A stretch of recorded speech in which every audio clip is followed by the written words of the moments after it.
There's a weapon in Final Fantasy 15 called Apocalypse and it is disappointing.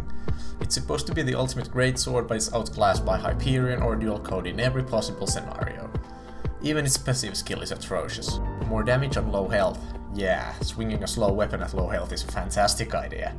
And not like it's gonna stay low, HP regen is gonna take you back up soon anyway. Besides, hitting the damage cap is already a problem with the greatsword, so it's not even gonna help much. I guess Apocalypse is just another weapon to throw into the trash can, just like pretty much every other weapon except a certain pair of daggers. No, damn it! I'm making this work. Okay, how good is the damage boost on low health? Well, Extra Life has once again entirely false information that could be interpreted in at least half a dozen different ways. Who'd have thought? After some testing, it turns out that you start gaining a damage buff at around 25% health, and the lower you go, the more damage you deal. At almost 0 HP, you'll do about 4 times the damage you would normally do. Wait a minute, 4 times the damage you'd normally do? That's insane! Well, but in their infinite wisdom, Square Enix have kept around an ancient relic known as the damage cap, even in an action game where weapon speed is supposed to be a balancing factor. We need to get around this. There are 3 ways to break the damage limit in Final Fantasy 15. Maxicast spells, which aren't really all that useful here, Pyrotechniques, which don't affect Noctis, and Link Strikes. Okay, so let's put a friendship band on each of the bros and start fishing for blindsides and parries. This even solves the problem of having to use a slow weapon, because Link Strikes make you invulnerable and are triggered instantly. By the power of friendship, we shall make the Apocalypse work. Now we just gotta get to low health consistently. You pretty much always heal to full between battles because regen is sped up immensely outside of combat. We could have the enemy beat Noctis down, I guess. That would be entertaining at least. Or... perfect.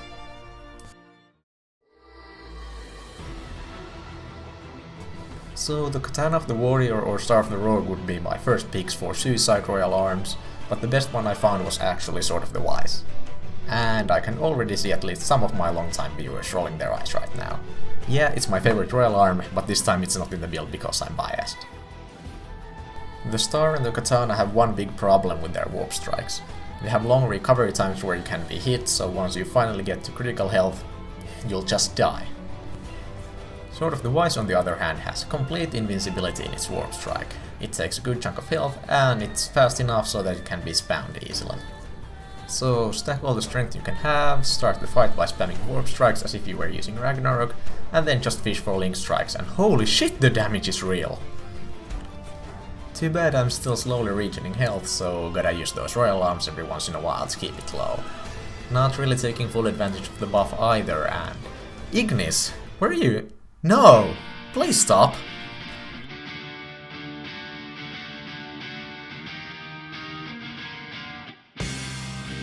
Luke, Igni, we need to talk now. I love you and I know you mean well, but can you please stop doing that for a sec? Or like, entirely until I start playing normally again? I've come up with a new recipe. Of all things, you're going to be my downfall. I mean, I guess it's still better than nothing, but... Huh?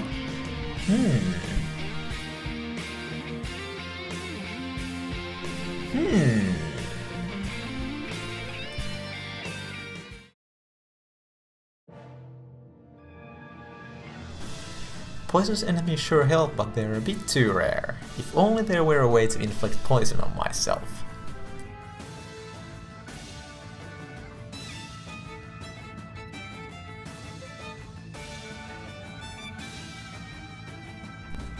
So spells do friendly fire in this game, and they can even inflict status effects. Sadly, only the initial cast can poison you and not the lingering effect. Fire and Thunder are too fast to ever hit Noctis, but Blizzard actually hits with a delay.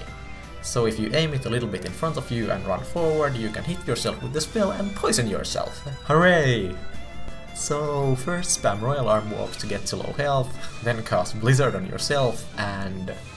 profit?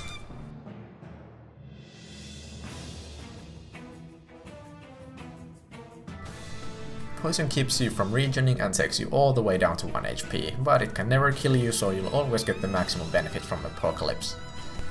and since it lingers on out of combat, it can even be used for 2 to 3 fights. For venom cast you can use antidotes, but those don't really give a whole lot of costs. Insect stingers on the other hand are amazing, but too bad you can't buy those. So is this the new Ultra OP Final Fantasy XV Greatsword endgame build to destroy all enemies? No. Big shocker, I know. You get touched once and you're dead. It's fun though, and absolutely demolishes enemies that can be parried constantly, and who doesn't hate sunberries. Just keep in mind that blindside links have a cooldown, so you can't do them constantly. It's pretty bad for group fights and against certain enemy types that can rarely be parried. But against those you can actually just spam warp strikes with the Apocalypse. So here's the whole build in all of its insane glory. If you're bored and don't have anything better to do, just try this out. You're gonna die. A lot. But at least it's gonna give you a good laugh. And you know what? Sometimes it's just nice to see big numbers.